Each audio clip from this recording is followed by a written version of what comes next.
Apakah admin gudang seringkali menerima uang cuan, ataupun uang gratifikasi? Jawabannya bisa iya dan bisa tidak.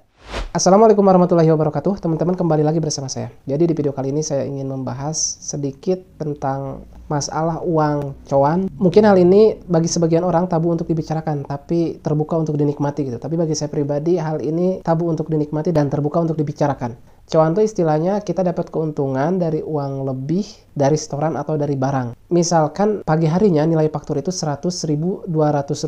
Nah, karena siang harinya ada update diskon, sehingga pas sore hari dia realisasi faktur yang tadi pagi Rp100.200 itu harganya jadi Rp92.000. Sedangkan faktur tersebut sudah dibayar oleh toko. Otomatis akan ada uang lebih sekitar Rp8.200 misalkan. Nah, kemana uang lebih itu masuk? Tentunya tidak akan mungkin masuk ke uang kantor. Karena di kantor uangnya pas, maka uang lebih itu biasanya akan masuk ke admin. Entah sebagai uang cadangan kalau dia nombok, atau emang kalau dia gak pernah nombok bisa dinikmati begitu aja. Atau juga terkadang uang cuan itu bisa berupa uang pemberian dari rekan kerja, dari tim operasional, baik itu sales ataupun dropping, kepada tim admin. Karena ada hal-hal yang seharusnya jadi tupoksi dia, kemudian karena mereka gak keburu, minta bantuan ke kita, dan akhirnya mereka ngasih uang ke kita. Kayak semacam gratifikasi atau suap dalam skala kecil lah, kurang lebih seperti itu ya. Kalau saya pribadi, dalam pengertian saya yang namanya gratifikasi itu kan sifatnya kita udah digaji tapi masih dapat hadiah. Yang sifatnya mungkin untuk meluluhkan hati kita supaya kita melancarkan aksi dari orang yang memberi ke kita tadi. Supaya ada kelonggaran lah dalam masalah aturan gitu. Itu pengertian yang saya pahami ya. Nah, tapi seringkali yang saya terima itu uang itu bukan berupa sogokan sih, tapi berupa ucapan terima kasih. Maksudnya gini, misalkan dalam hal penginputan nota retur yang cash, itu kan harusnya secara tupoksi itu adalah tugas dari sales ya, karena yang punya toko itu sales. Tapi terkadang ketika salesnya ngambil orderan ke toko, si tokonya itu nggak nge-BS, nggak bikin nota retur. Tapi ketika droppingnya ngirim ke toko tersebut, si toko tersebut membuat retur atau BS. Nah, otomatis karena droppingnya nggak bisa nginput sendiri, maka dia meminta pertolongan kepada saya selaku tim admin untuk tolong diinputin BS ini berapa. Biasanya mereka meminta pertolongan seperti itu. Dan saya pun menyanggupi, dan sebagai tanda terima kasih dari mereka, mereka ngasih ke saya 5.000, 10.000, dan sebagainya. Sebagai tanda terima kasih atas kerjasamanya, misalkan, tolong liatin piutang ini dong, tolong tarikin faktur ini dong. Karena mereka merasa urusan mereka dilancarkan atau dibantu oleh admin, maka sebagai tanda terima kasih mereka saat mereka mendapatkan uang insentif, mereka ngasih sekian persen ke kita. Karena kebetulan di tempat saya kalau admin itu dapat insentifnya 3 bulan sekali, sedangkan untuk sales normal sebulan sekali dan lumayan gede juga, dalam rangka untuk berbagi kebahagiaan. Nah, untuk uang yang dari hasil itu saya terima ya, karena saya ngerasa itu bukan uang gratifikasi, tapi itu uang sebagai tanda bagi-bagi kebahagiaan. Dan saya juga menekankan kepada sales ataupun dropping, saya termasuk orang yang nggak mau disogok kalau itu membuat tupoksi dilanggar gitu.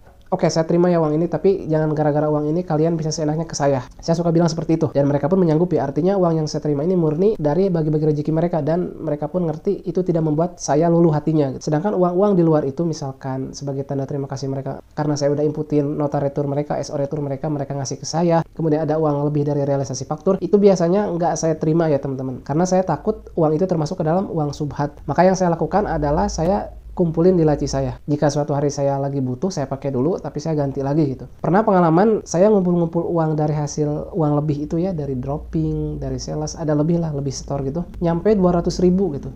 Dan saya pun kebetulan gak punya uang, saya sempat pakai dulu, tapi saya bertekad untuk mengembalikan uang yang udah kepake itu ya, senilai 200.000.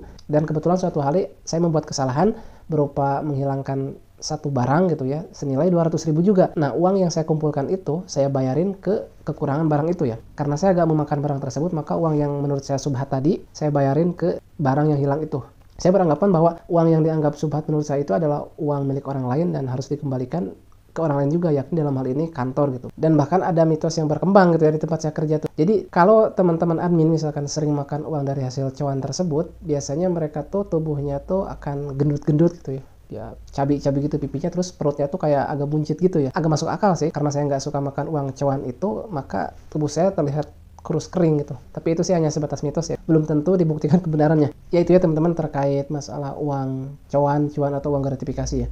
Jadi yang saya ambil itu uang yang sifatnya berbagi kebahagiaan gitu. Kalau misalkan sales dapat insentif yang lumayan banyak sebagai tanda berbagi kebahagiaan mereka ngasih ke saya, itu saya terima. Tapi kalau uangnya dari tanda terima kasih karena udah saya inputin SO returnya, kemudian ada uang lebih dari setoran, itu saya nggak pakai untuk saya pribadi ya. Biasanya saya simpen, kalau suatu hari saya lagi butuh uang, saya pinjam dulu dan saya ganti lagi gitu. Tapi kalau misalkan saya kebetulan lagi nombok, maka saya pakai uang yang menurut saya subhat itu untuk bayar kekurangan itu.